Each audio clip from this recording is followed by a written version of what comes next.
حوزة المحقق الكركي قدس سره العلمية في مدينة كربلاء المقدسة تحيي عيد الغدير الأغر خلال دوراتها التعليمية الصيفية. أعلن قسم الإعلام في حوزة المحقق الكركي قدس سره العلمية التابعة للمرجعية في مدينة كربلاء المقدسة، أعلن عن احتفاله بذكرى عيد الغدير الأغر للسنة الجارية عام 1445 للهجرة بإقامته احتفالات في الدورات التعليمية التثقيفية الصيفية التي تقيمها الحوزة.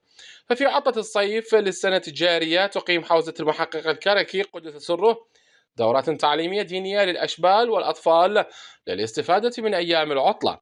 وتهدف هذه الدورات إلى تعريف الأطفال على ثقافة أهل البيت صلوات الله عليهم، ويجري فيها تدريس مواد علمية مختلفة، ومنها في القرآن الحكيم والعقائد والأخلاق الإسلاميتين والأحكام الشرعية وسيرة أهل البيت صلوات الله عليهم. ومع حلول ذكرى عيد الغدير الأغر للسنة الجارية شهدت هذه الدورات برامج متنوعة خلال هذه الدورات الصيفية التي تقيمها حوزة المحقق الكركي قدس سره، وذلك احتفاء بهذه المناسبة العظيمة.